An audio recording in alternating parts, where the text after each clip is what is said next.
Thank you very much. Thank you very much, and good afternoon. Now, a few announcements before we get started. Thank you for coming back so promptly. Many of you will be aware, first up announcement from the floor today. Many of you will be aware of Helen Conway and her role as the Executive Director of the Workplace Gender Equality Agency, and the news has come through that she's just resigned today. So I know many people will be interested and will be following those developments, and I'm reliably told more discussion of that is going on Twitter. Can I also please thank Cisco and take just a moment to thank Cisco for the quality and the support on IT today and the visuals. They've really done a great job, and thank you very much. Now, there are many more sessions to come up, including a keynote address and another panel between now and afternoon tea. Our focus now turns to women in technology, and the following panel is on the issue of women and full engagement in the global economy. Now, when it comes to women in technology, there is so much happening in that field, and we have no one better than to introduce our keynote speaker than Deborah Clifton. Deborah Clifton went to Silicon Valley in the 1980s and has been right at the forefront of not only the technological change that we are all now catching up with, but Deborah has been there in the USA seeing this develop and integrating as well with Australia. Deborah, I'll call you now to the stage, please, to introduce our keynote speaker, Deborah Weidenmiller. Thank you, Deborah. Joanna, that would be. That would be Joanna. All right. We have had an exciting day today, and it continues now with Joanna Weidenmiller. We're privileged to have her talk with us about her experiences, and those include being currently the co-founder and CEO of OnePage, a next-generation cloud-based employment assessment platform that revolutionises talent acquisition and job search. OnePage has the distinction of being the first US Silicon Valley company to be listed on the Australian Stock Exchange. And we note with interest that this important startup is a woman-owned and woman-run business. To quote Joanna, she says, "People, am I talking over somebody else? Sounded like I was for a second there. People in the tech scene in Silicon Valley think it is strange we are listing in Australia, but when we explain all the advantages, they think it's a genius idea," Ms. Weidenmiller says. The programming talent here, meaning in Australia, is getting really strong, and even if we need to import people, Sydney is an attractive destination. And being Sydney born and raised myself, I would wholeheartedly concur with that. It is most decidedly an impressive place to live. Prior to launching OnePage, Joanna had a distinguished career as the CEO and founder of Performance Advertising, where she was responsible for building one of the US's leading outsourced direct sales and marketing firms for 2 Fortune 500 companies. With a successful exit in 2007, Joanna moved back to the US after spending 5 years in China, where she developed and led technologies in the mobile and e-commerce fields. As well as building OnePage, Joanna most recently served as managing partner in China for Hubert Burda Media, one of the largest magazine and digital publishers in the world, where she headed the expansion and led all strategic operations. She has also been an award-winning athlete. It'll be interesting to see if she talks about how that played into her success today. We'll have a few minutes for Q&A at the end, so please hold your questions. So as soon as Joanna finishes her presentation, I'll take the stage and we'll do Q&A. So, but in the meantime, please, ladies and gentlemen, help me welcome to the stage Joanna Riley Weidenmiller. Thank you. Wow, what an incredible crowd. Thank you so much for having me. This is absolutely a wonderful event. And I have to say that if anyone doesn't want to take their company public in Australia, they're mad, because this is an incredible opportunity, and mostly because of the support. But I'm standing here today to really tell you about how amazing it is to be a female in technology. I do run a public company that I started in my apartment. I started actually building it myself, building the first product, and I refused to get any help from my family, my husband, or or really anyone I knew. So at lots of points building this company, I stayed in friends' houses. At one point, I slept in a car for a number of days. I went on and I raised millions of dollars with one page. But what's amazing to me is the support system I've had around. And as I look around this room, I'm just completely blown away by the incredible women that are here. And I'm so excited to have all of you be my new support system. So anyway, on to what I'm discussing. So I raised a lot of money. Now, when I first started One Page, I went and I pitched God knows how many VCs. I was told a lot of great advice, as you can see. This was one of it. You should hire a nerdy-looking guy to represent your company publicly because, you know, you're a woman. Once you've gotten drunk with somebody, you're buddies. Of course, that's how, but that can't work for women founders. Sorry. Now, this is very true, actually. I look at men running businesses and how they get drunk and they party and they go to strip clubs and God knows where they go and what they do. Could you imagine doing that to get a business deal done? They'd be like, you want to go to a strip club, lady? This is ridiculous, right? But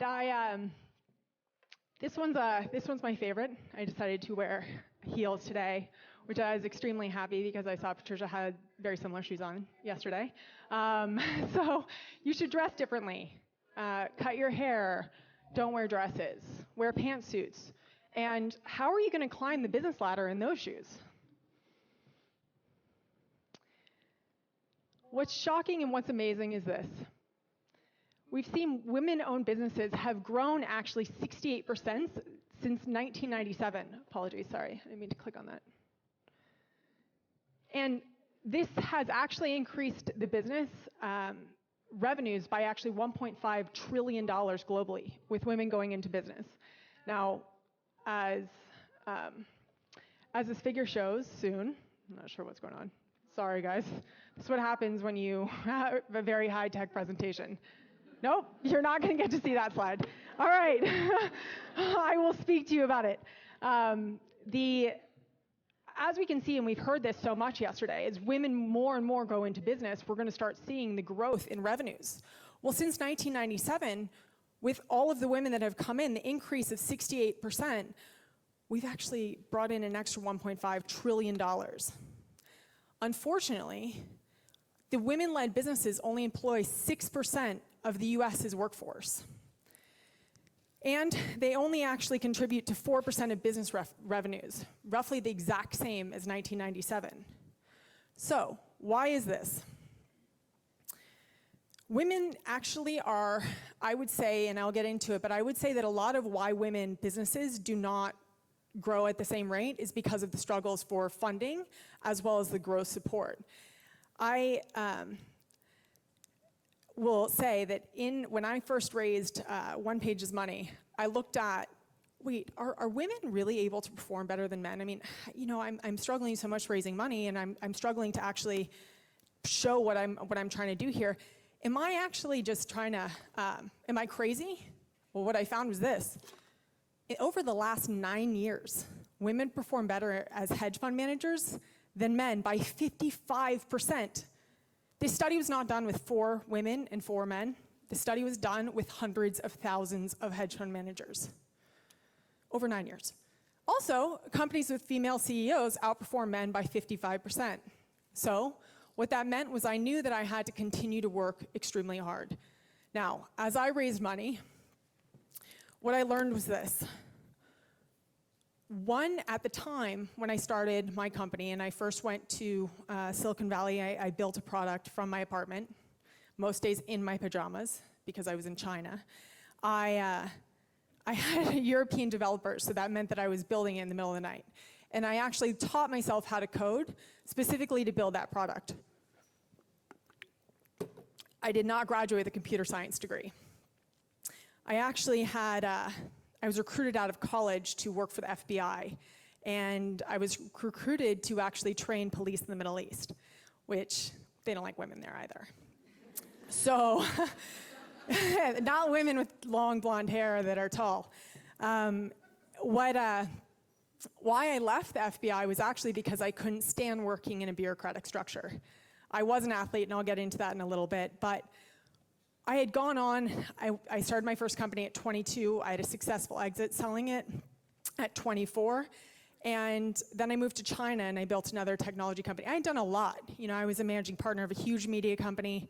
Coming back, what happened was I realized that at that time, of $1, 99 cents went to men in VC money. So 1% of all VC money went to women-led companies.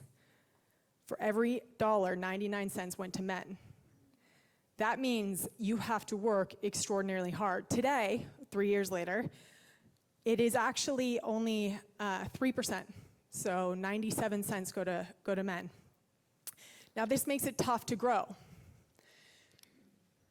What I found was that women actually have to leverage what they're really good at to be successful in business.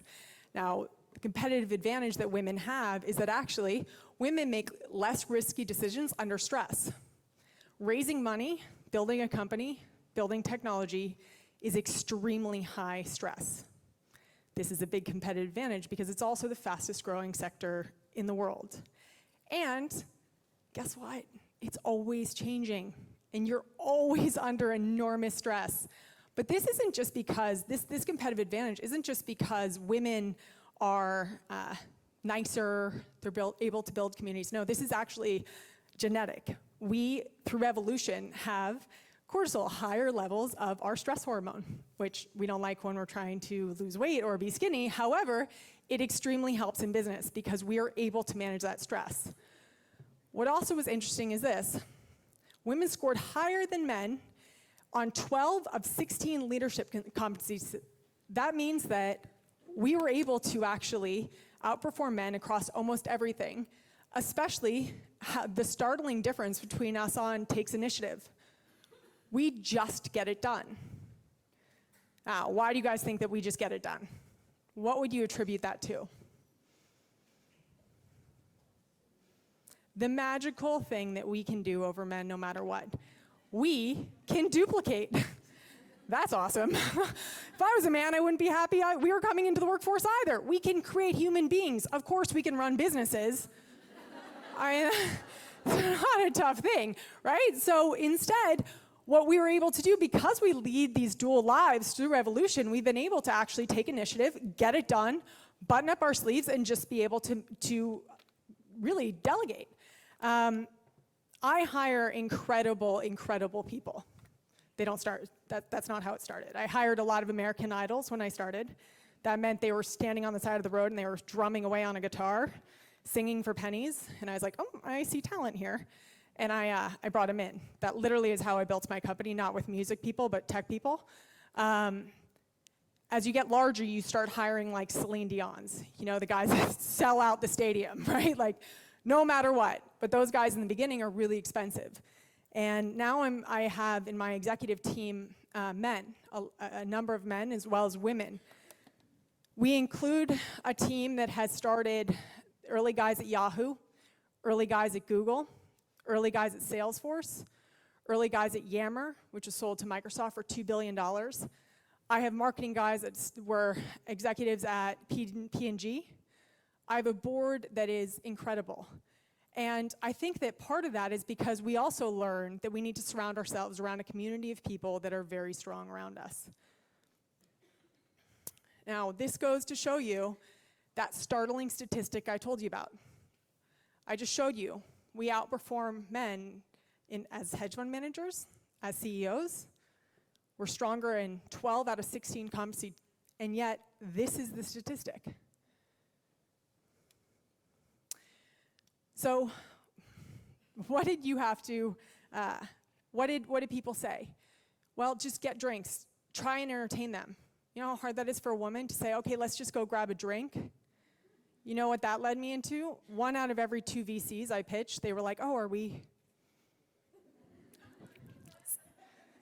I'm like, oh, that's exactly what I was thinking. I was struggling at dating, so I thought I'd raise money. Thank God, you're, woo, best dating advice ever. No, actually, I I went back, when I raised our first millions in our first seed round, I remember I would go to conferences and I would, very similar to this, and before I was ever invited to speak at them, and I would find all the people I wanted to talk to, and I worked it like somebody's life depended on it. Well, my life did, so that's how I worked it. And you know, the first money that was ever given to me was a guy who it was a fund, it was a managing partner of a fund that he goes, if you run a business the way you operate, how you want to raise money, every day I'll back that. And I used to have, I've thrown off every pair of heels. The back's gone in a day. Because I literally ran from VC to VC, and I would sit there and I just wanted people to understand we were tackling a problem that is enormous and is huge, especially for women in business and women going into employment.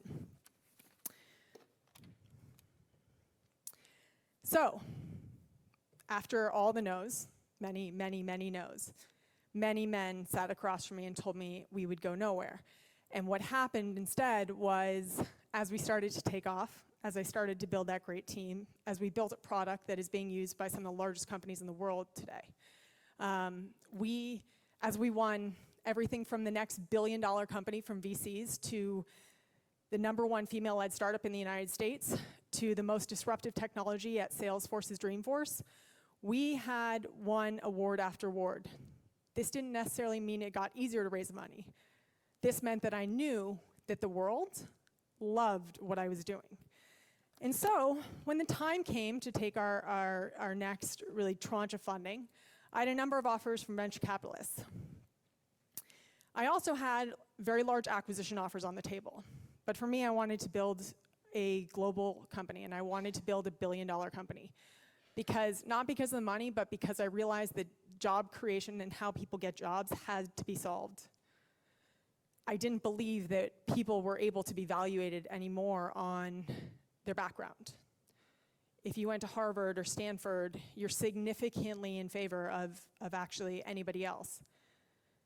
With one page, what we did is we actually updated the resumes of Steve Jobs, Bill Gates, Larry Ellison, Ralph Lauren, Richard Branson, a few of the big, powerful people. We updated their resumes to today's skills. My team actually created fake websites for them, in case anyone checked. We put them through their own applicant tracking systems, so their own hiring systems, and they were all rejected. And I was like, well, that doesn't seem to be working. Instead, what we do is we put out challenges for companies, and that companies are truly facing. You know, Gap's trying to expand right now into Asia. How are you going to set up tax structures? How are you going to tackle the right demographic online? What are the social platforms? Well, instead of creating job descriptions, because they don't know the answer, instead they put the challenge out. How would you create the tax structure? What social medias would you use? And we allow candidates to actually pitch how they would do the job. And our system will actually score and rank these candidates based on their the best responses. What that means is there's no discrimination. I don't care if you went to Harvard or if you didn't go to college. My head of sales and my chief operating officer was one of the early guys at Yahoo. He built Yahoo for 8 years through the IPO, and then he went on to a company called Sidestep, which they sold to Kayak for $200 million.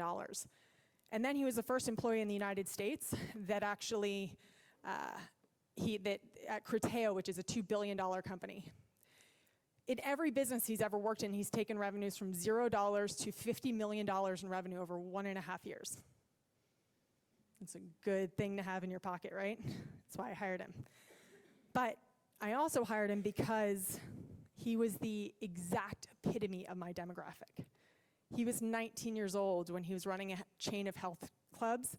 He said he worked really hard to get a 2.0 GPA, so he fell short. It was actually 1.8. He never graduated college. He never went to college. I don't think he graduated high school, actually. And yet, more and more, we're seeing this. I hired a guy recently who was 11 years old when he hacked his first company and sold it to Oracle. There's no high school or college yet, okay? I was barely reading then. So what we chose to do is actually we listed on the ASX. The reason we chose to list on the ASX is because the Australian Stock Exchange is one of the strongest. It's a $1.6 trillion exchange.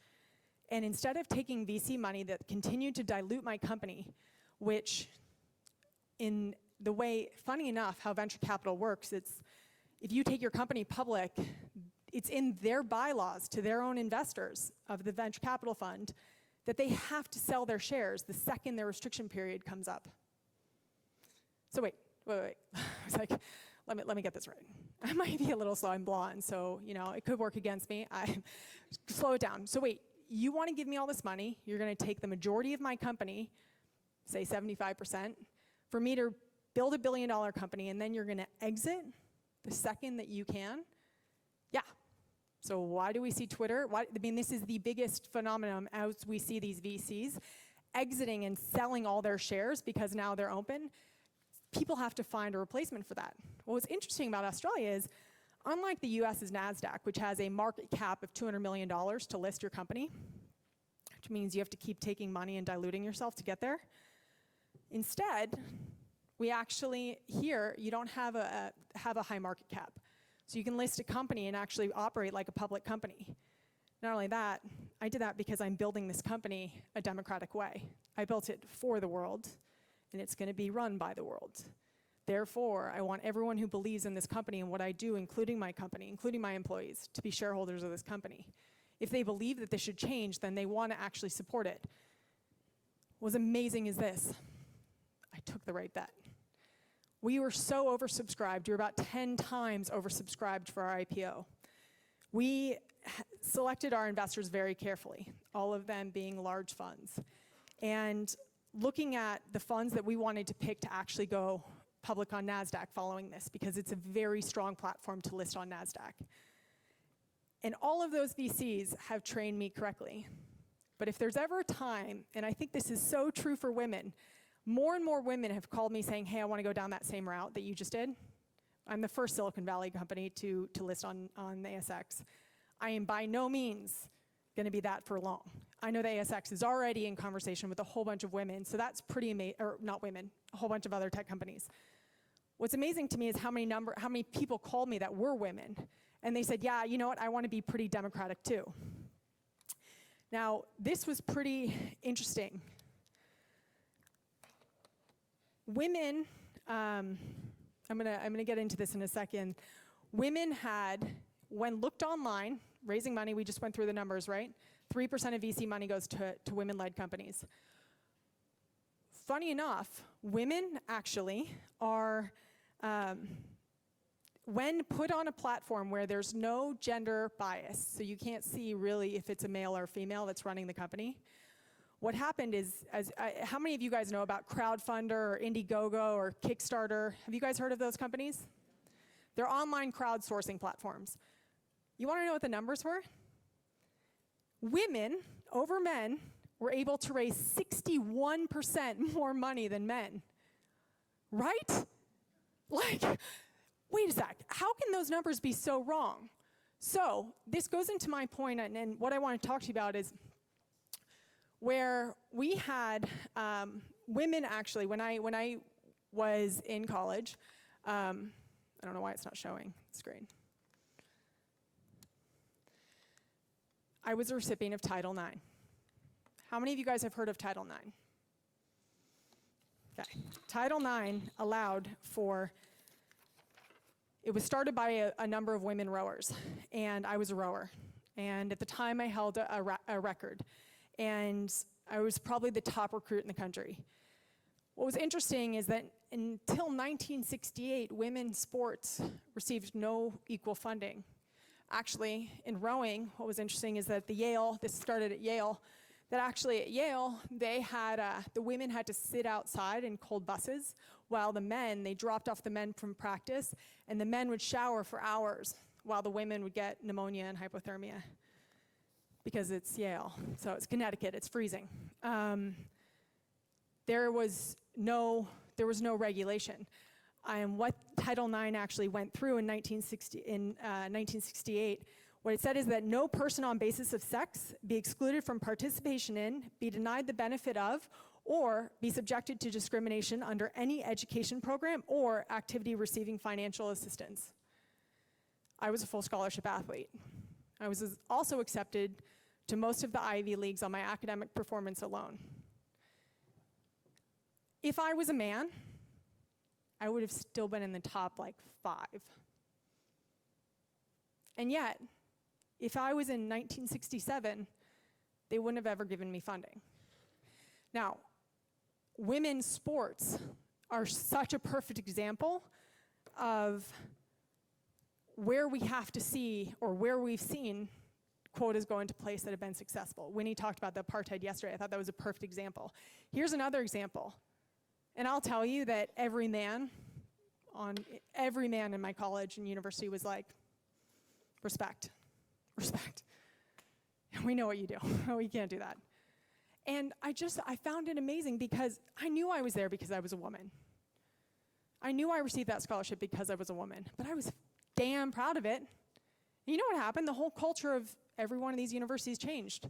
When I went to college, my college was the #1 program for rowing in the country. Men's sports receive 14 full scholarships is the max that the NCAA will give for collegiate sports. 14 full scholarships. At University of Virginia, where I went to college, there were only 2 for women's rowing. By the time I left, 4 years later, there were 14. We are seeing a startling growth. Yes, the sports teams, like wrestling, that couldn't survive in this balance where everyone had to be equal, they were upset. But everyone else was pretty impressed. And we went on, and we've won NCAAs, and we became national champions. I went on to the junior national team and then training with the national team. So it was a pretty good bet. But this is a perfect example. We also found that girls, when they go into sports, actually don't get into drugs. They also don't become sexually promiscuous. They also have higher academic grades. These are all reasons why we should be supporting certain things when we look at a chain reaction of things. Are we there yet? Is the job done? No. 94% of all TV profiles and presenters for any kind of sporting event are male. Over 80% of TV sports are male. Even the breakdown between men and women, women funding is still not where it is, so we have a long way to go. But there are a lot of programs in the world that are working to fix this. This is a company I work with called UST Global. This is one of my favorite systems. When I started OnePage, I was in my apartment, as I said, in my pajamas, and I taught myself how to code to build the first product. I had also moved to China, so I was learning Chinese, which isn't easy. I'm still bad at it. I like to say it with my own accent, not theirs. So it works against you with a tone-based language. I was not some amazing prodigy when I was born. I was actually born with severe, severe dyslexia. And so it was extremely hard for me to learn Chinese, and it was extremely hard for me to learn how to code, but I believed in changing what we were working on. And Step It Up America does this where they actually support women in inner cities in America, as well as third world countries. They pull them in, they actually took the entire computer science degree and they jammed it into 90 days that were important. They paid them minimum wage for those 90 days, which is higher than most of those women ever made. They paid a minimum wage and they guaranteed them a full-time job after that. They've had 100% success. That's amazing. And the reason this is important is because technology and software service jobs, while they are growing, this is the biggest workforce boom that we have ever had, and we probably will ever have again. The digital revolution has changed everything. If you want to take part in it, you're going to have to step into it, and it's not as scary. I've just showed you the numbers. I promise, when you actually get to the round table and you're sitting there and you have, whether you've taken your company public or you're sitting at a round table with a whole bunch of other men that are sitting on a board, you're like, this is the competition? That's not that bad. I mean, we're a lot harder to work with. I mean, I'm amazed. Women are incredible. I would be scared if I was a man. I'd be totally scared. I'm so happy I won the biological lottery. But I think that the truth is that women have to step into it. We have seen program after program that have gone into this. Women Who Code's another one. Do you know that you can learn by just going and taking an online course, you can learn how to code in you can learn the first day how to code something. It's pretty cool. You put a bunch of numbers and letters in there, you're like, this can't do anything. And all of a sudden it's like, and it creates something. It's pretty amazing. And if you don't, you're gonna miss out on that workforce boom. But not to worry, because I didn't have a computer science degree. I studied espionage and crime investigation because the FBI designed my course load. So I also know Sheryl Sandberg. She had, there's another example, Sheryl Sandberg. She worked at Google. She worked in sales at Google. Mark Benioff, who started Salesforce, worked prior at Oracle in sales. He didn't have a computer science degree. So even if you choose, okay, I don't need to necessarily code, you don't. Take what you're really good at and apply it into technology. What's amazing is all you have to do is spend a week, 2 weeks in the industry in your area. What's funny is that you'll actually know everybody. The biggest tech boom, employment enrollment, was actually right after the social network. And I'm standing here to tell you that women are incredible. That what's happening right now is this huge opportunity. But we need mentors. We absolutely need people talking about how sexy it is. Because you know who the new celebrities are? They're the girls and guys in technology. They're Mark Zuckerberg. They're Larry Ellison. They're, everyone that actually is going in and saying, I'm going to disrupt something. So you can be part of that, but don't think that it's just if you put the blinders on, going to go by. I think getting into tech is this incredible opportunity, and the support system is amazing. It's the most creative, collaborative industry in the world. And especially women, we represent 84% of any purchasing decision in the world. We are responsible for over $4.5 trillion globally. That means that if we're representing that much, we can't be in that little in tech. Thank you very much. We're stepping up onto the stage. Take the second seat. Take the second seat along. I'll take this first one. We have just a few minutes for, thrilled to hear everything you said. And I can, as a business owner in the United States, I live in Houston, I wanted to mention one or two things. You talked about somebody having a 1.8, 2.0 GPA, which in... He thought it was GPO too, don't worry. Yeah, a GPA is a grade point average in the United States, and the best is a 4.0. So if you're doing a 1.8 or 2.0, you're not going to get very much access to higher education. So GPA is very important, and I thought that was an important thing to mention to people, that schooling and its position in things. In terms of recruiting. So questions, if there are any, I have one. Okay. You mentioned your board, and I saw on your website a very prestigious group you have, Board of Advisors. What would you say is one of the biggest benefits of having them as your advisors? They tell you the things that you don't want to hear. Okay. Such as? Such as, I am always excited about everything that we do. Yeah. And the truth Passionate. Absolutely. is my board's like, if you do that, this is the reaction. Yeah. And I think that especially going from being a private company to a public company, all of a sudden, every single thing you say is there. Yes. And they keep you in check, as well as, why wouldn't you surround yourself around a whole bunch of people that have done it before and steal the information, right? Yes, exactly. Supporting your root system so that they've done it before. Yeah, Learn from their mistakes. I was a member of a CEO organisation called the Executive Committee, and in that organisation you would meet with your group of CEOs every month, and they would give you advice about your biggest business issues.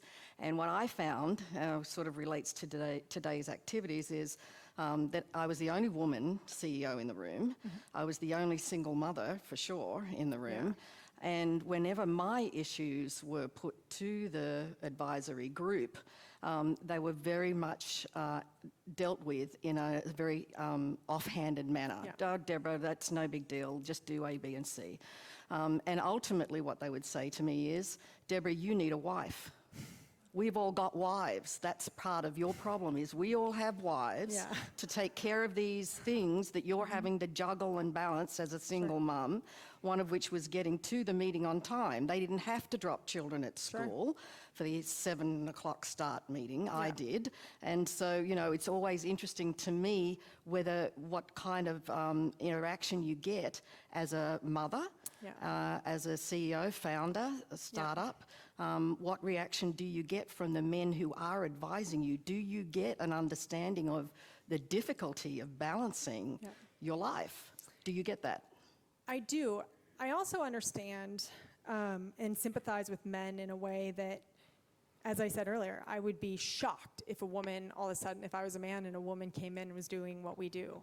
And so I do sympathize. This has taken place in such a short amount of time that they don't even have the necessarily evolutionary development to understand it. I agree with that. Sorry, the men in this room, you basically surpass all these. You don't actually count into any of these because you're sitting here. You wouldn't be here. Yeah, but they don't have that. So they look at it and it's kind of like if they all of a sudden watched women play football in the NFL, it'd be like, that's not where she's supposed to be. Yes. And so I do understand and I sympathize with them. I sympathize, I mean, as even when I worked in the FBI, even as a female athlete, I think that though men do have an understanding, I also, one of the corrections I want to make is I'm not a mother yet. Oh, I'm sorry. No, that's I thought all right. you said you were. I wish My I apologies. have 2 dogs. Okay. That doesn't. Okay. Yes, that counts. I have one. But I will become a mother, and that's something that even right in the beginning, I would rather have a man straight up ask me if I'm going to have a baby than not ask me. Right. And my board that I've surrounded myself will say, look, we love you, we know, we support you. This is the reaction to the outside market. Okay. So how are you going to handle these things? How do you address that issue when you're sitting across from hedge fund managers raising money? And in doing it in a way where you're like, I'm not going to get offended, I'm not going to become, I'm not going to start preaching to you about all the things that you should be doing, but rather address it and put it up front and put it on the table, because once you do, it's able to be handled. And I think that that's something that we shy away, and we're like, you shouldn't ask that. You should never ask me to go on a date with you. I'm like, well, I'm complimented. Thank you so much. But I'm serious. I'm really raising money for this company. I also think that, I've said it to many, many men that are fund managers. I'll give you 9-month notice. It's pretty cool. Like, how will we handle this when it actually happens? So I think that there's, it's just checking them into reality, because they've also too been ingrained, and everyone's saying you should never don't give money to a woman, because especially not when she's 32 years old, because she's gonna have a baby. So. I haven't seen any hands up, and I'm hearing time's up as well. Do we have time for one question? Just one? Yes? Did I see a hand up? Right here in the front? Yes. We'll get the microphone to you, just a second.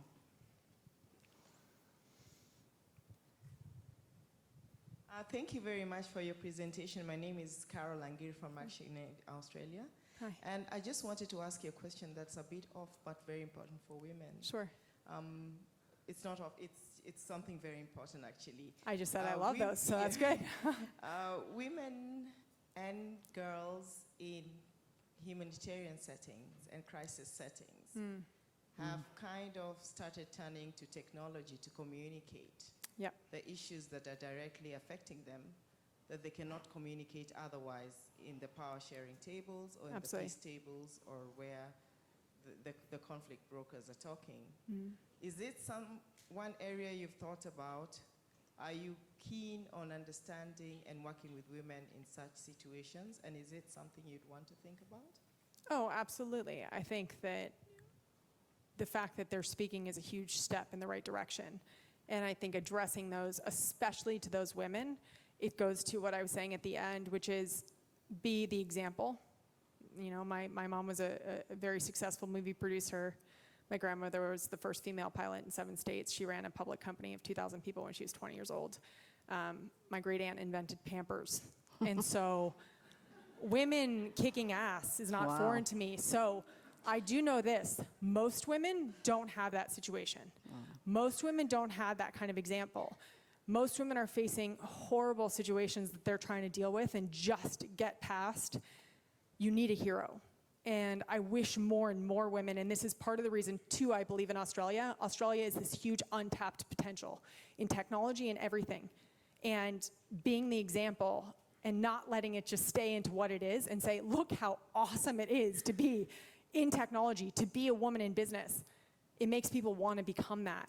And so why are we going to continue to say models, actresses, ballerinas, all the things that really aren't going to help you? I mean, if you lost, your looks, then what do you do as a model?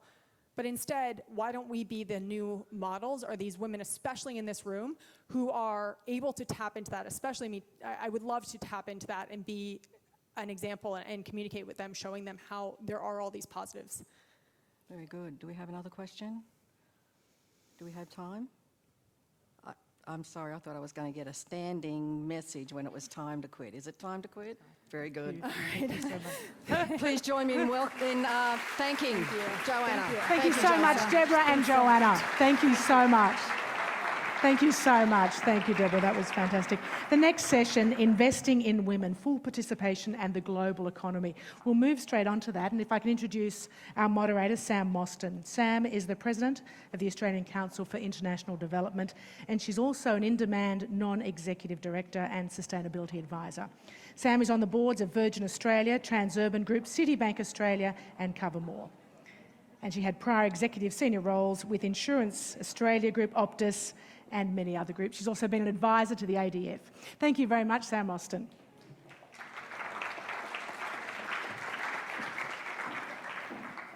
Thank you very much. Can you hear me? Checking the microphone. We're just having a couple of our panellists mic'd up, sharing the microphones from the previous session. So I'll start by just talking a little bit about what we're going to do. I think we've got a little bit more time, not a hard stop at 3. We can go a little bit. Great, fantastic. So we're talking in this panel about investing in women and full participation of women in the global economy. And I think given that G20 has now formally recommended lowering and narrowing that gender involvement gap worldwide, which would seek to have 100 million women lifted into work, the job ahead of us is actually how we are going to achieve these things, somewhat beyond even the discussions we've been having this morning about gender equity within the corporate environment. And we're going to hear this afternoon a lot about the development sector and what this will mean for women and girls in the developing world and the development sector. So our panel straddles this a little bit. We're going to be talking about the investment paradigm for women and in women in a very global context. We have a wonderful panel. I'm just going to check who I have that are actually mic'd. And I can see that Serafina is mic'd up. So I'd like to invite Serafina Maiorano to the stage. Serafina is a remarkable woman. She's based in New York, but she travels the world with her young daughter now and has the care sorted out in the most amazing ways. But Serafina runs Advance, which is the organisation that connects 1 million Australians who are living outside Australia. Their passion is to be remaining connected and thinking about innovation and what matters in the future and how they can participate across the world rather than having all the networks in Australia. So Serafina is a very global operator. And we're going to talk a little bit more about what the advanced people will be thinking about in terms of the investment paradigm shift in women. I think we also have, that's right. Now our second guest is Lida Preyma. Please welcome Lida. Lida is the Anti-Money Laundering Reporting Officer Designate at BMO Capital Markets based in Canada. But one of the most interesting things that Lida does is she has an involvement with the G20 Research Group. It's the world's leading organisation dedicated to analysing and researching the G20. So since 2003, Lida has been analysing the G20 and the critical issues that flow from the G20, particularly as they affect global capital markets. She's attended most of the G20 and G8 summits since 2003, and I think we're going to get a lot from Lida today about what the recommendations and commitments that came out of yesterday's communique really will mean for the member bodies of the G20, particularly as it relates to the closing the gender gap issues. I think we can welcome Madam Zhang. Madam Zhang from China. Madam Zhang Yanling is a member of the Executive Board of International Chamber of Commerce, the World Council and Vice Chair of ICC China.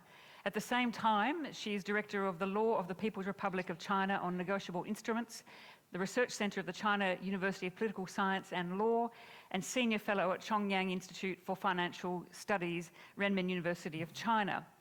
But from March 2002 until December 2011, she was Executive Vice President of the Bank of China, while serving in many other roles. You're a very, very busy person, Madam Yang, such as the Chairman and then the Vice Chairman of BOC International Holdings, Chairman of BOC UK Limited, Chairman of BOC Aviation Proprietary Limited, and the Non-Executive Director of BOC Hong Kong Holdings Limited. We're going to get a remarkably interesting view from China and from a woman who has had deep knowledge across the corporate and government sectors. We'll welcome you again, Madam Zhang. And last but certainly not least, now that you're mic'd up, Cassandra Kelly. Please welcome Cassandra. Like our other speakers, I'd suggest that you read the booklet to learn more about the backgrounds of our speakers, because Cassandra's got an extraordinary CV. I know Cassandra really well over a number of years, and I just think she's an extraordinary global leader. She's been advocating for women in every aspect of her life. She's the co-founder of Pottinger, and she's breaking real new ground in her business with the way she thinks about business. And alongside her business, she created Glass Elevator, which is a philanthropic gift to women to help them break through those glass elevator ceilings and use the strength of other women to help along the way. She is unexpectedly, well, I should say she's a wonderful winner of the Women of Influence Award in 2012 from Westpac and the Fin Review, and she continues to operate in a global context, particularly in Asia and the US, and we're going to talk a little bit about what's happening in Japan with Cassandra. Could you please make our panel welcome?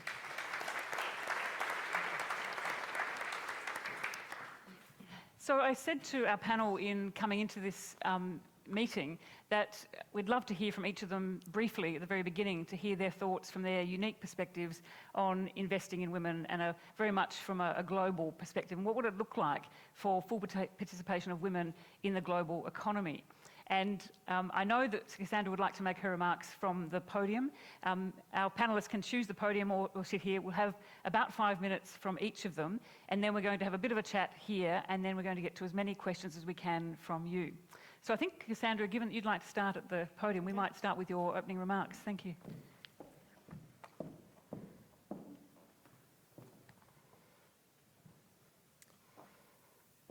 I have 3 children.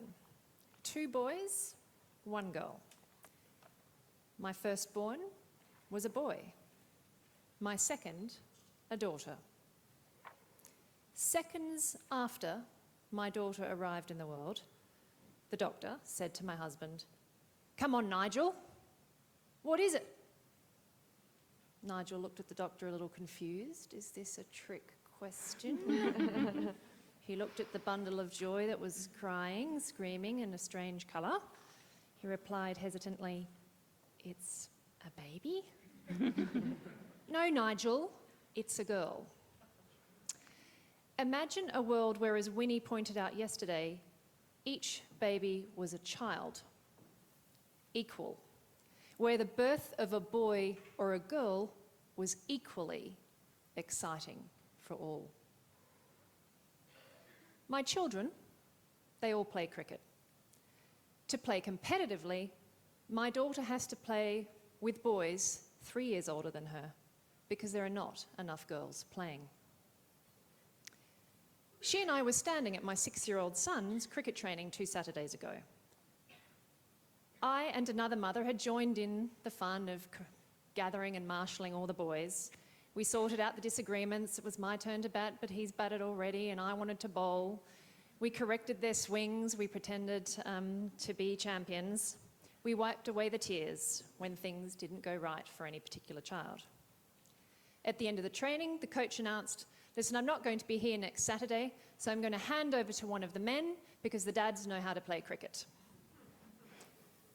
My daughter looked up and said, but I know how to play cricket, and I'm a girl.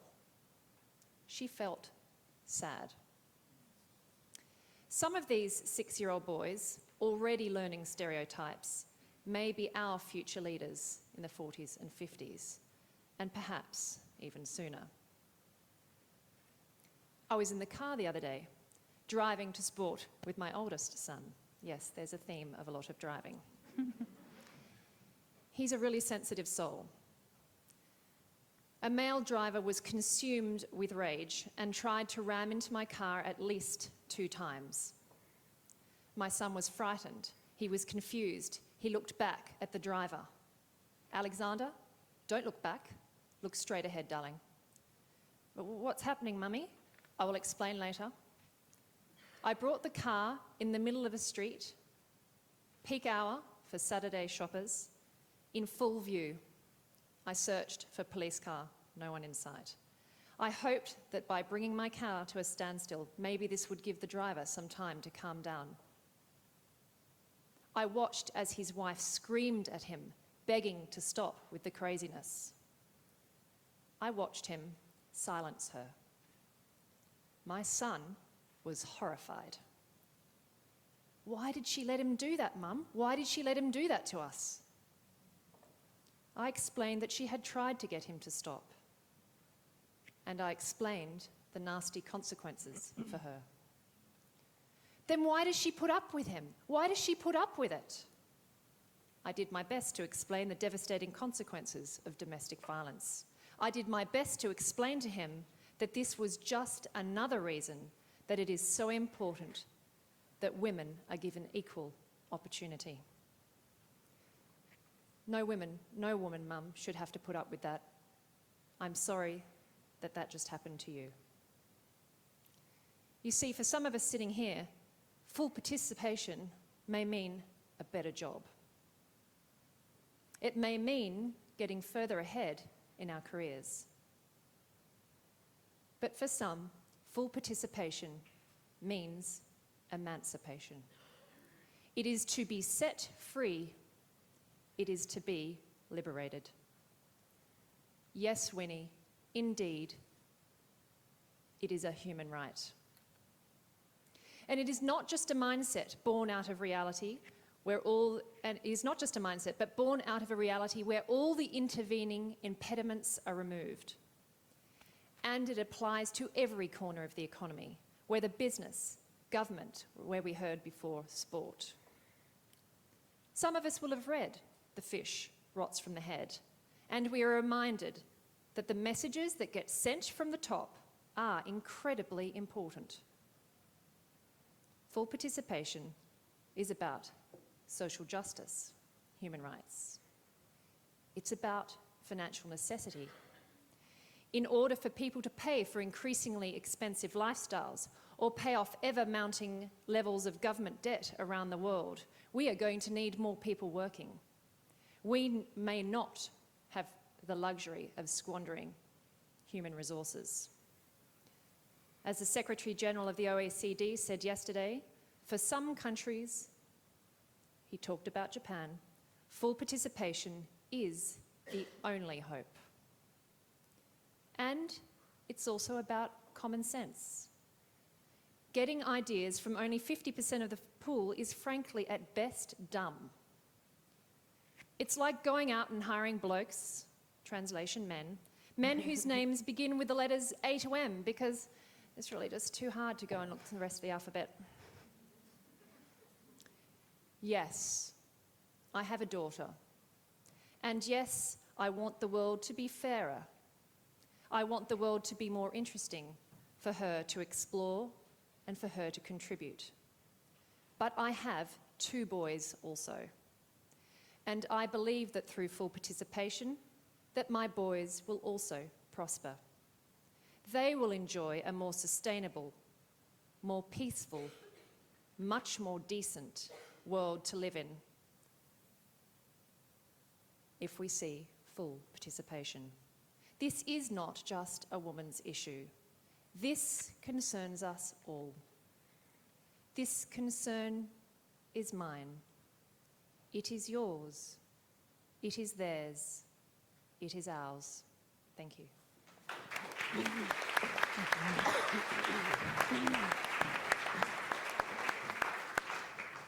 Thank you, Cassandra, for opening up our thoughts and actually helping us work through our discussion today in a way that actually encompasses the very personal and pays respect to boys and men as we discuss these issues. Madam Zhang, could I ask you perhaps to address the audience on your perspective on participation in the global economy? Thank you.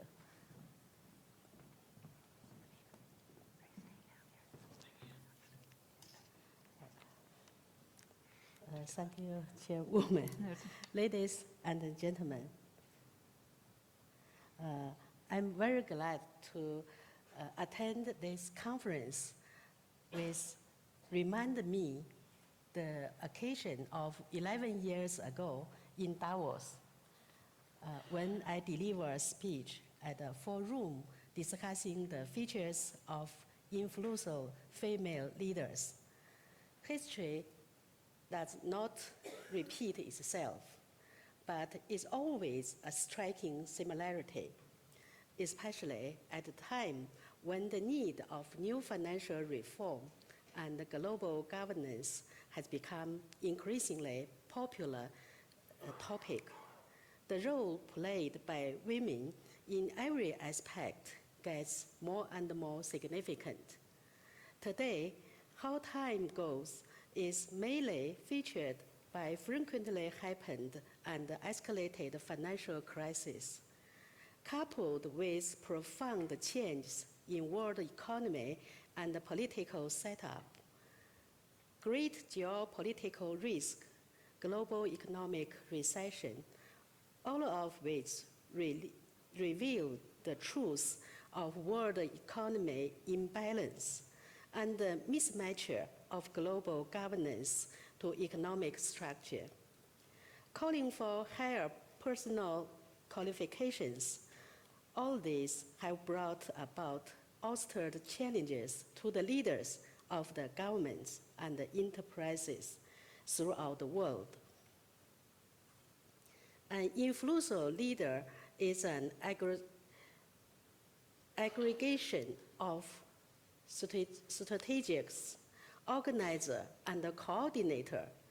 Women as a social group with particularly charm and characterized by fortitude and loving kindness are playing an even important role in the flying modern socio-economic life. A leading woman should have not only the personal makings I mentioned earlier, but also other two features as follows. Firstly, she must have stronger self-awareness, self-confidence, and good sense to participate and safety. Secondly, while able to express in spiders their thoughts, feelings, and beliefs, a leading woman is supposed to be more self-disciplined, self-regulated, and familiar with the right way to relieve their emotions, prepared to face perplexing circumstances. She shall keep on their focuses, enthusiasm, and consistency. We all know that to cope with the challenges of today's world, it is emergence of G20 and its form of forum of state chiefs. And nowadays, G20 has been recognized as the best platform for global economic cooperation dialogue and the most efficient global governance. We can see some of outstanding women are among these top leaders. This post-crisis world is calling for female allies to contribute more achievements, especially to the G20 innovation, during the time of world economy recovery imperfection. W20 should provide practical suggestions to G20 leaders as to mutual adopt responsible macroeconomic policy, which includes many aspects.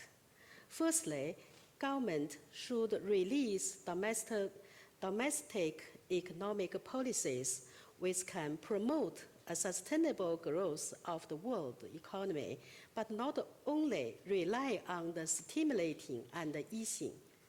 Secondly, each country should do their own work well. Thirdly, strengthen the coordination between countries to face the risks and the challenges. Fourthly, government should keep the pace with times to make the transformation and giving up the old way of following the developed countries' game rule. And the advices below should be considered. 1. Strengthen the effectiveness and the implementation of G20 discussions. 2. Listening voices from different regions and countries outside G20. 3. Improving mutual benefits. 4. Prevention is better than cure. 5. W20, B20, T20, Y20 can play an even bigger role in G20. Ladies and gentlemen, certainly we have admit that in the society predominated by men, the success of women leaders means taking more pains and making great efforts. However, what gratifies us is that more and more women leaders are taking out. All of you today at present are the most outstanding ones of the total victors. I'm proud of you for what you have achieved, and my heartfelt blessings are always with you. Together, let's take new challenges of the era posted to us and contribute more constructive effort to a better future of G20 and the world. Thank you for your attention.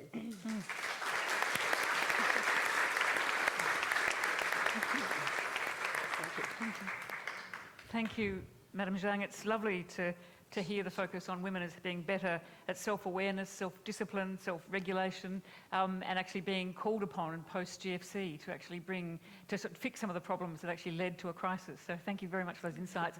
We'll talk a little bit more about China in a little while. Thank you.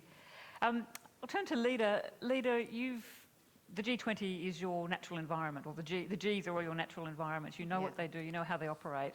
Could you give us your reflections on what this investment in women will look like and what full participation could look like, given that we've now got a G20 statement that commits the world to some pretty big targets? Sure. I mean, I think the first question that we have to take a look at is how did gender become a high priority for this G20 where it wasn't before? And part of being a researcher is you get to come up with a conclusion. And mine happens to be that we're 6 years out from a financial crisis, and they finally come together and said, all right, that's been long enough, bring in the women. Let's get this fixed already. So I really do truly believe that the full participation of women is going to have outstanding, I mean, we've heard the numbers, but outstanding benefits globally.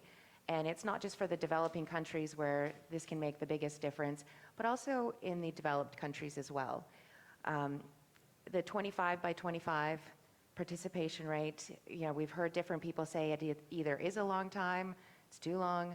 I quite frankly don't think it's very long at all. As I just mentioned, we're already 6 years from the financial crisis, and we're not out of it yet. So what can we do in 10 years? I think we're going to have to do a few drastic things. Canada, yay, we're number one, 7% is our gap. The problem with that is that where do you get the extra capacity to bring down your 25%?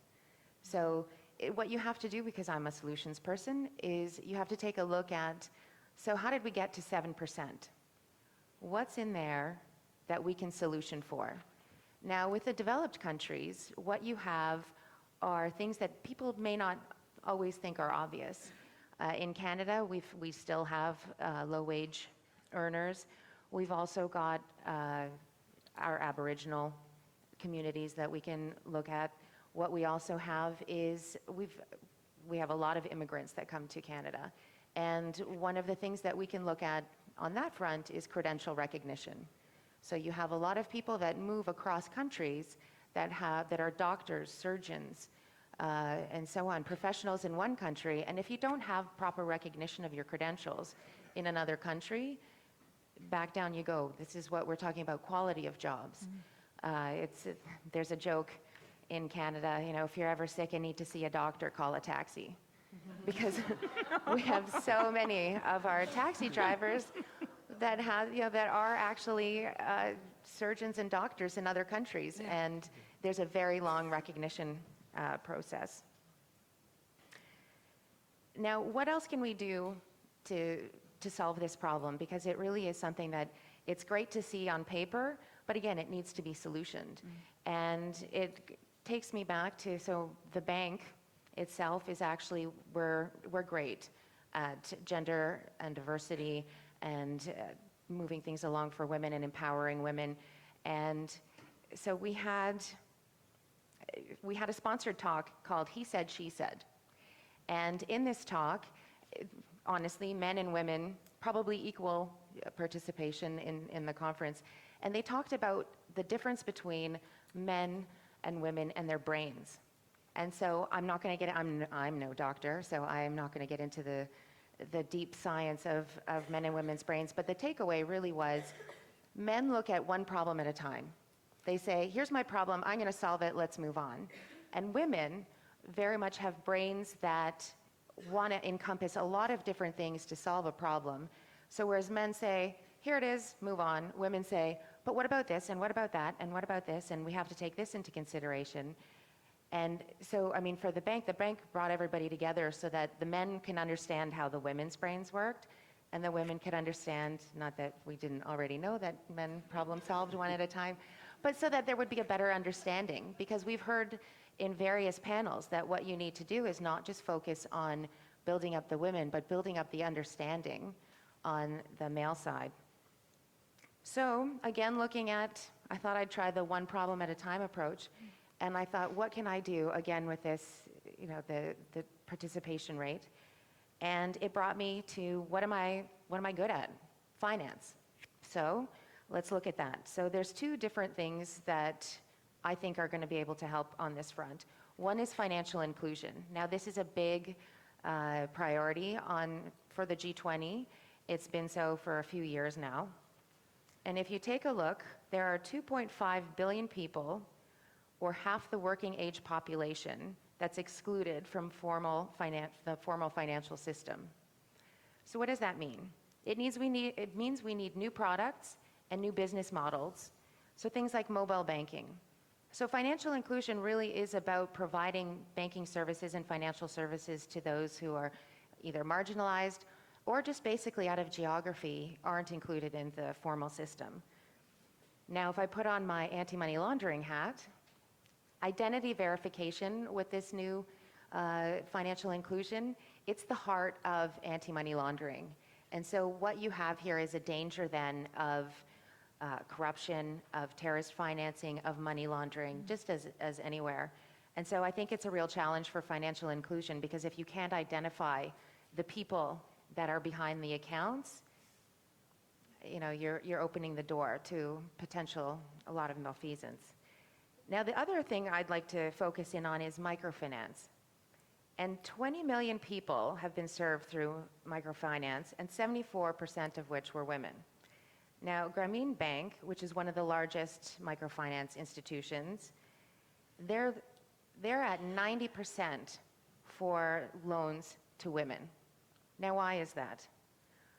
I'd like to say that part of it goes back to that he said, she said conversation, where the women, they multitask. Their brain is always looking at including every aspect of making a decision.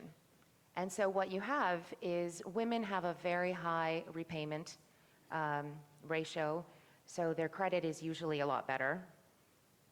But more importantly, women are very ambitious for themselves and for their families. So what that means is as they're bringing themselves out of poverty, they're bringing everybody with them. It's not a solo project. It's not, hey, I want to start a business so I can drive a fancy car and see who's got the biggest belt amongst me and all my friends. It really is, they invest the money back into education for their children, healthcare, and they bring their communities along with them. So we've got the political and the social impact of the community that comes along with it. So just to sort of level set how microfinance works for everybody, what you have is typically you've got the impoverished, I'm going to just stick to the theme of women, but impoverished women, you have oftentimes in different villages a loan group. And what this loan group does is it vouches for each other. Then there's either a bank or sometimes there's organizations that will come in and provide loans to these women who can then start a business. And as the business progresses, they can either be loaned a little bit more money or not. Once the repayment does come in, there's two sort of options that go from there. One is they can enter then into the formal financial system, which is the goal. And on the other hand, when you've got a repayment of the loan, it can then go to another loan, a new loan. So the sustainability of lending into the community is very high. So the initial output and the capital outlay can be big or it can be small, but then it's self-sustaining, which is something that is a program that's needed.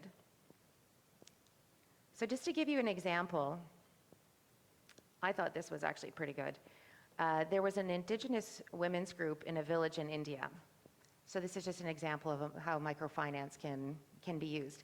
Now, a lot of times women will use it for their own business, but these ladies got together, and if anybody thought that village women weren't bright, listen to what they did. They invested in electricity generation, which substituted Pongamia seed oil for diesel oil, and then they sold the saved carbon onto the international market. So what do I think needs to happen over the next 10 years? I think there needs to be some pretty drastic measures because it's going to go by in a snap. And I think that you don't drown by falling in the water, you drown by staying there. So we need some real change. Thank you. Fantastic. Thank you.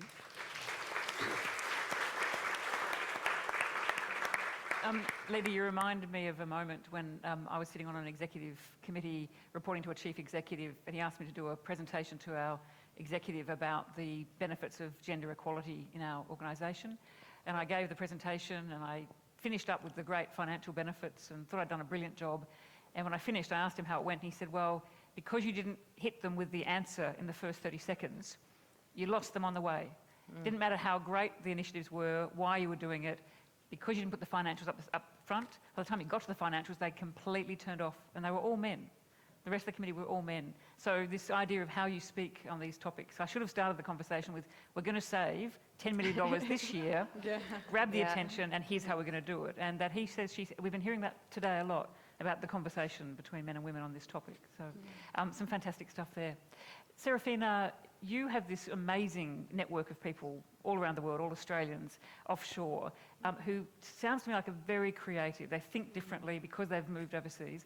How do you see, what do you see in that environment that leads us to a better understanding of full participation of women? I'm actually feeling very optimistic today. Not so much last night, actually. To be honest. It's getting better as we go along. We get really optimistic by the end of the day. I truly, and I'll feed this into my answer, I truly believe we have an extraordinary opportunity. We all know the current statistics are unacceptable. As Belinda had highlighted yesterday evening, we all agree things need to change. And I actually think, just from the sessions today, I actually think the solutions are there. Belinda had mentioned in her talk today about the need to stay on course, to drive through those results. It takes time. Sandra Polaski from the ILO articulated a way forward that included outlawing and monitoring discrimination, creating the right environment which includes accessible, quality, affordable childcare and parental leave. And most importantly, Winnie, Byanyima from Oxfam and others have highlighted the changing the social norms, which is critical. How we relate to each other at home, at work and in public institutions, that unconscious bias that we all have is really important to acknowledge, I think. But to reach this milestone, we need radical change. We can't go on the way we've done. And we just have to dial it up extremely. And when I look at this and I reflect on, my conversations with business and institutions, but particularly in corporations and here in Australia as well when I come back home, just as business is coping with the pace of change and the disruption of new technologies and new industries, they know that they need to be more innovative to survive. They know their priorities are shifting organisational culture, creating an environment for innovation to be more competitive and develop organisational agility, developing new products and services for markets, creating workplaces with purpose for a new generation. If you look at KPMG alone, the 5,000 employees they have in Australia, the average age is 27. That whole new generation about, leading with purpose and spending their lifetime in their work life doing what they care about as well is very important. And then it's also about, top of mind is about investing in their greatest resource, which is its people, its talent. And that's what Advance is about, the network of Australians abroad. The need to innovate and become more agile will be essential for sustainable growth, for societies and for business. And there are many examples of this. Alison highlighted earlier, in the talk earlier, once you start talking about sustainability, other measures come into play, and that's really important. The most successful businesses and game-changing businesses in the future will be those who achieve this in a considered way, but those who adopt safe-to-fail experiments and learn to fail fast, just as entrepreneurs do, just as they build their products and their businesses. Iris from Harvard spoke about it earlier, creating learning environments, trying something new that addresses unconscious bias. That is a way of doing that. It's also interesting to note that Kleiner Perkins, which is one of the most successful venture capital firms in the US, and its byline is partnering with great entrepreneurs to build the next big thing, recently hired the former president of Rhode Island School of Design as one of their general partners. Why? To introduce design thinking into each of the companies Kleiner Perkins invests in to accelerate the next level of growth, the next success. We're seeing it with universities. Universities are including a new way of thinking for their students, for their lecturers, basically preparing students for the work of the future. Many of those jobs don't even exist now. So businesses should be thinking that way too. It's interesting to look in Sydney at UTS. You see that the UTS Business School has commissioned Frank Gehry, an architect, to design its business school. And that is all about shifting the paradigm. It's exactly what you said earlier. Do we have the part-time, full-time conversation, or do we have flexibility? It's just shifting that whole conversation that isn't only about gender, it's actually about all of us. It just shifts it in a different way. And I believe secondhand, Professor Bates-Gill about we should be thinking about gender like we think about unemployment, shifting the way we talk about it. Not that women are not employable, but that's such an important metric in society in terms of GDP, unemployment, putting it in that way. So my question is, why don't we include this same design thinking into shaping a pathway for full participation and shared benefits? Fantastic question. Even if you just reflected on that for a while, I think it would throw up extraordinary thoughts about the way forward. And you mentioned the Frank Gehry building for UTS in Sydney. For those of you that don't know it, it was actually designed from the inside out. It's an extraordinary outside building, but Gehry took the view that the business school itself needed to think about the design from the inside. What would actually be the best learning and creative environment for economics and business students? So the rooms are all completely different, and you see it reflected on the outside. Completely different way of thinking about things. We're going to have just a little bit of a conversation here. We're running a little bit short of time this afternoon, but we will get to some questions from you. And we also have a Twitter feed with some Twitter questions coming in. If we get a chance, we might answer a couple of those Twitter questions as well. Cassandra, I just wanted to ask you about the last conversation you had with Shinzo Abe, Prime Minister of Japan. Cassandra's done a lot of work in Japan on this issue of what he's doing in Japan with the women in his cabinet and women driving the recovery of the Japanese economy, and what it is that he's struggling with and how hard it is, even with just filling his cabinet with women. Yeah, thank you. It was funny, the discussion was held the very evening that there were a couple of women in the cabinet that apparently had to go, and go they did. So he was feeling a little battle weary. And so I think the conversation was, from my point of view, was to say, you're doing something that's incredibly hard. You are doing something in a country where the numbers are terribly low, where you have next to no support for the dramatic change that you're trying to bring into the country. And people want to show that you're a madman and that this isn't working. So it is, I guess part of what I was saying is that, it is up to the international community also to get behind you and say, no, you're not mad. And it is up for leaders, some are in this room and many that are outside, to actually step up and very vocally put a hand out to Abe-san. And so we talked about that, and I think he, is obviously got to be very careful what he says publicly. But yes, it is very hard, and the status quo, everyone knows that when we're about to embark on any very significant change, generally speaking, the status quo digs in even harder, and that's what I think we've also seen in Australia.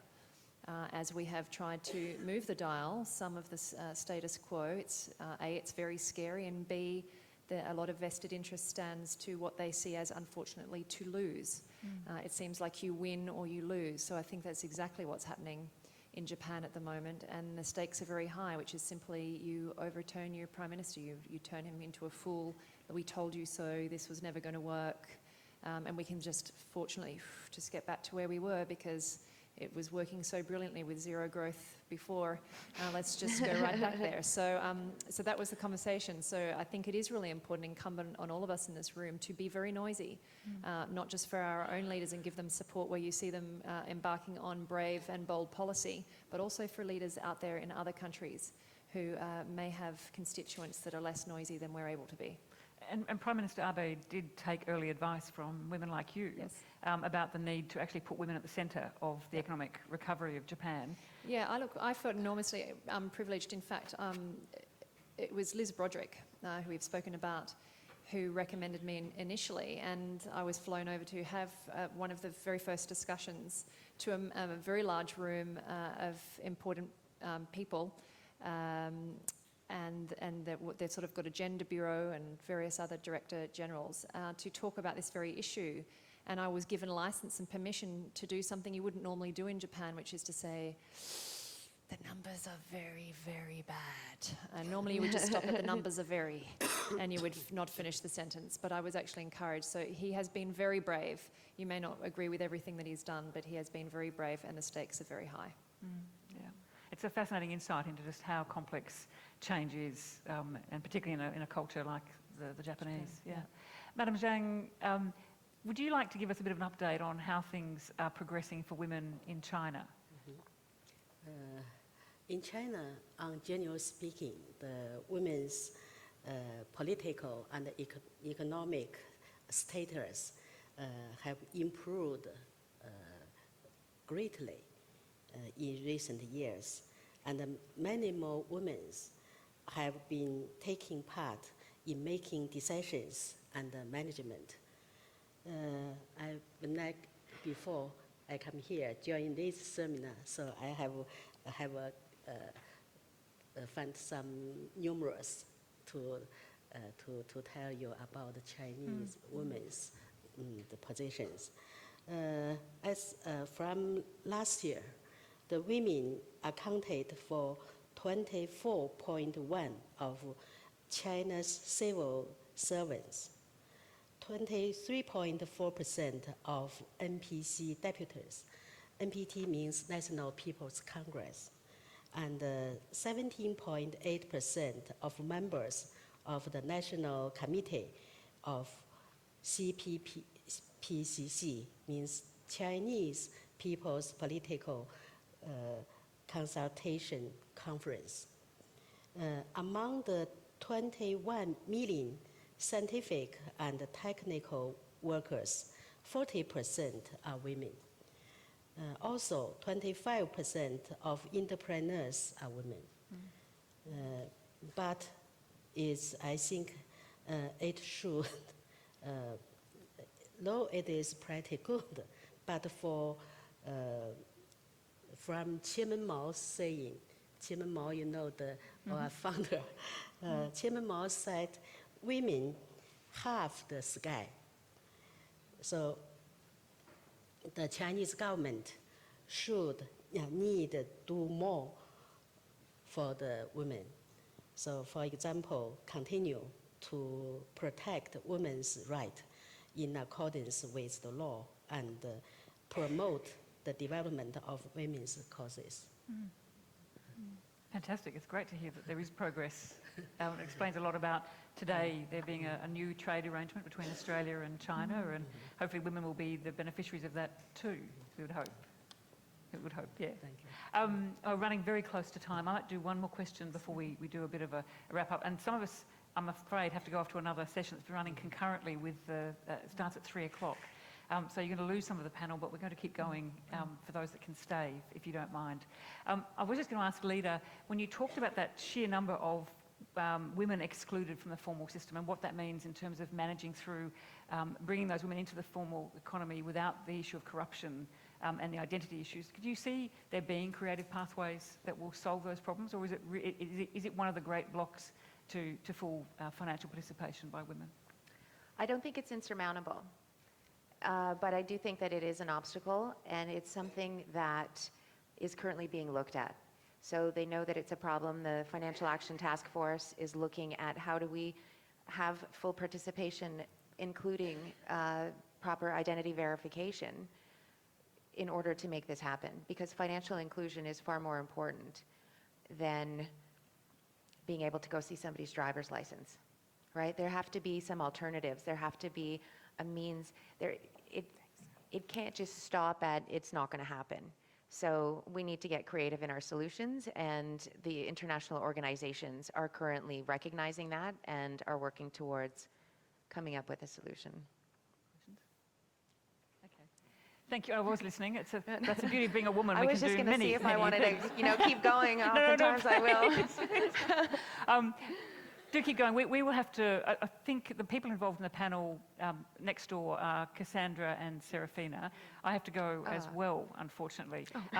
But we are going to continue this conversation, and we would like some questions from you. And because we'll be back in the afternoon, I think there's a summing up part this afternoon where everyone will be back together. I'm sure there are some direct questions for those of us leaving. This is a very important topic, and it's one we've only really touched the surface of. And it will be, I think, the determinant of whether the big promises made by the G20 can actually be delivered. It is a very complex topic. So could you thank our panellists in the current form? Thank you so much. Thank you, Sam. I want to chat after. And there are some other people making their way. Thank you, Sam. Thank you. If the ones that need to go to that other session can move off, and but we'll keep going here with Madam Zhang. Madam Zhang, would you like to stay? And Lida?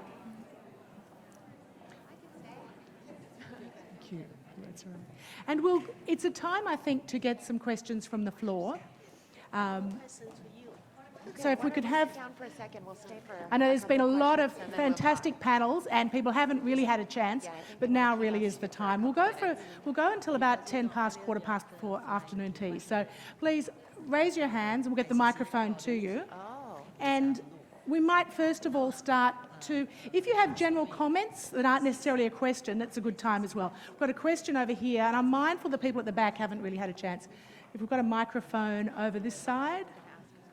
We'll start here, and then we'll try and get the microphone over there. Sorry, thanks. And if you could just announce who you are and your question or comment. Thank you. For Madam Zhang and Lida. Thank you. It's Melanie from the Economic Security for Women's Council, which is funded by the Australian federal government, and we look at women's economic independence, financial literacy, and we look at the whole work and career cycles and retirement cycles of women. My comment is that one of the things that faces both women in the developing world as well as in the developed world is actually violence against women. Violence in our societies, violence in the home, and violence in the workplaces. And I just wanted to share that amongst the challenges we face in Australia, we are also doing some good things. And one of them is, and in fact we're a leader in this regard, is Australian employers such as Griffith University and unions, they've made tremendous gains in actually having domestic violence leave clauses in staff employment agreements. And that's quite groundbreaking. And I share that small but significant example of change from the bottom up. The change doesn't always have to be from government.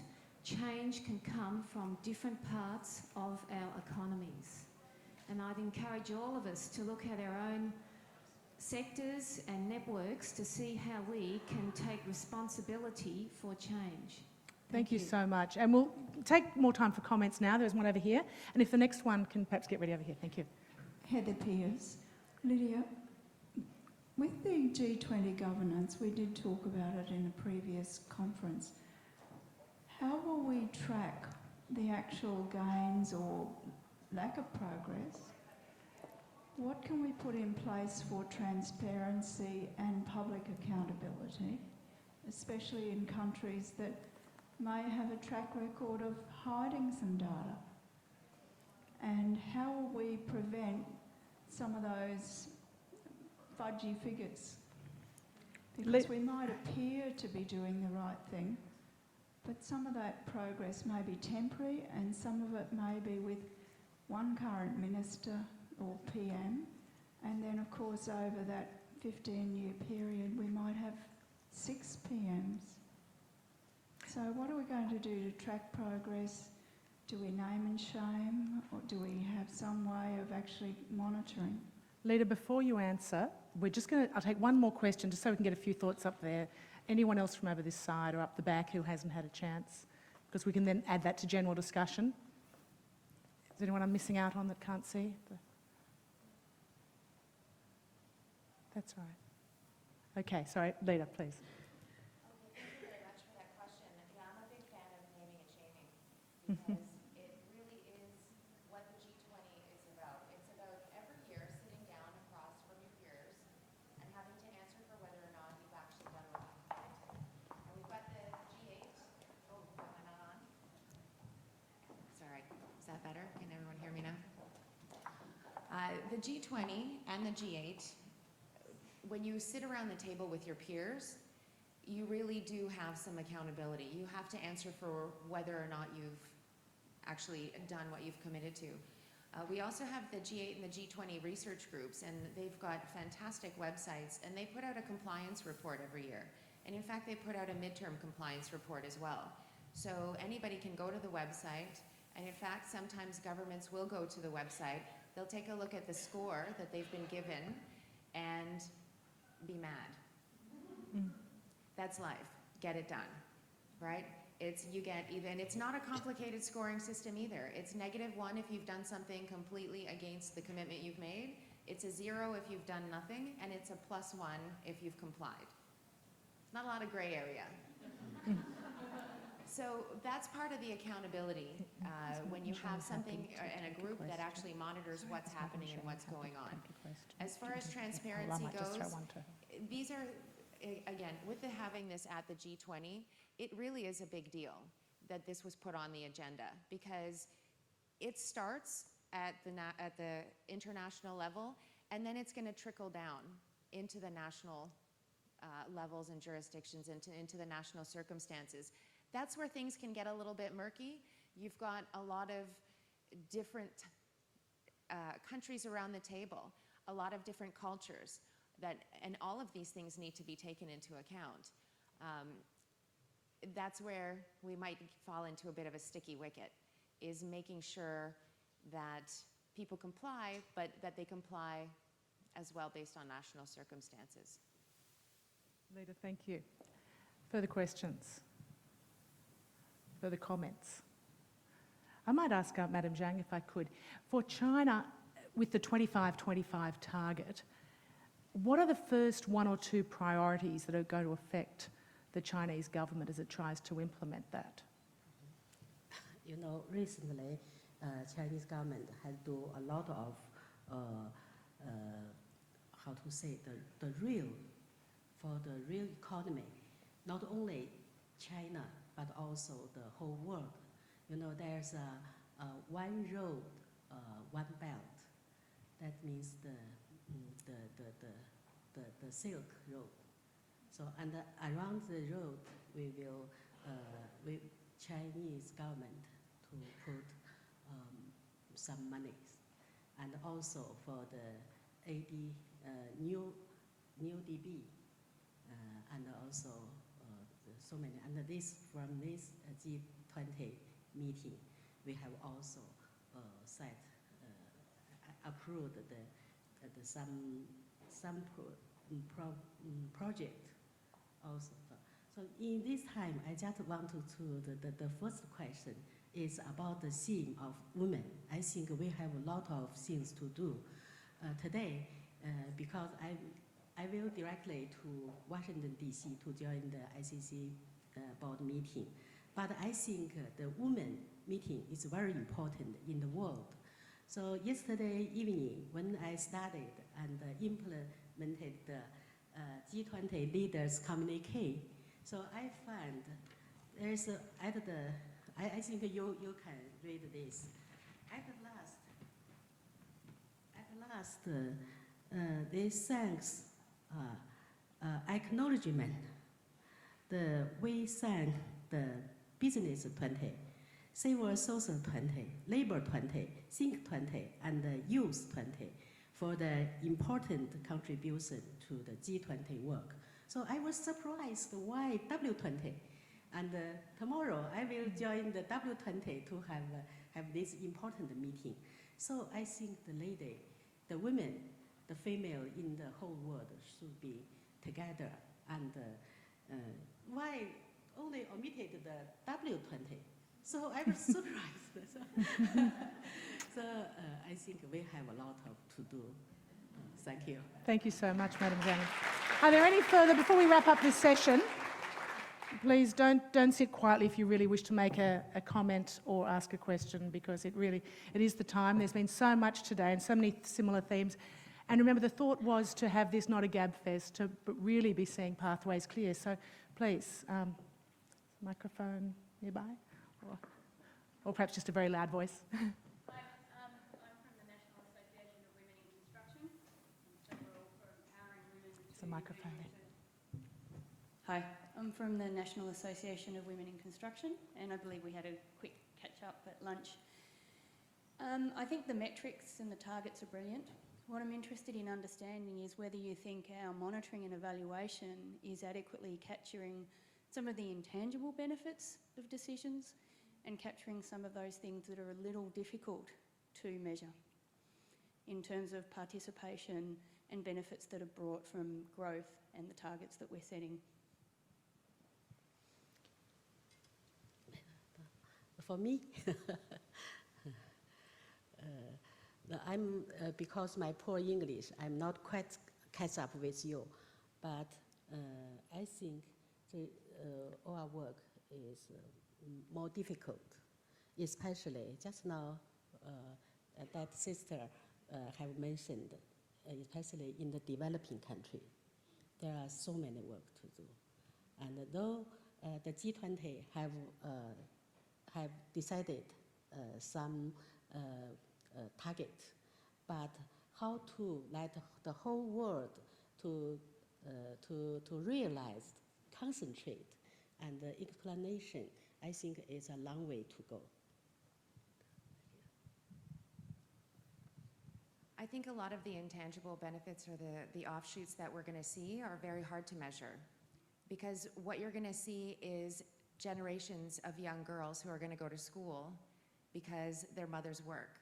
You're going to see generations of young men who come with an attitude of okay, my mother worked, I went to university with all these women, I've got women next to me in the boardroom, what's the big deal?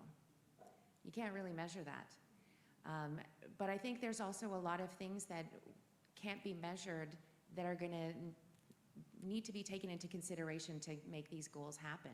So a lot of those things are the cultural changes that need to happen. How do you measure that? The different mindset of people in developed and developing countries as well. I mean, we've come a long way in the developed world, but we're not quite there yet. So if we have a way to measure it, it would be great.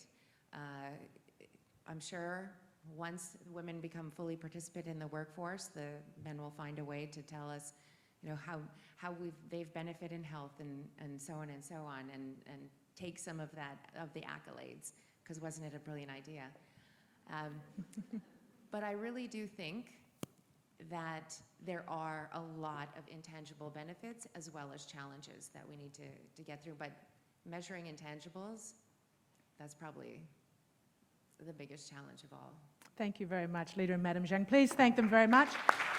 This afternoon's session will focus on international development, so it'll be a real chance to get back to many of those issues that Madam Zhang talked about as well. We'll make this break, I think, fairly quick. There's coffee and tea outside. We'll come back at about 25 past so that we can get as much in the last session and really think about those questions, comments, so that you don't leave disappointed, and so many fabulous people to speak to. Thank you very much.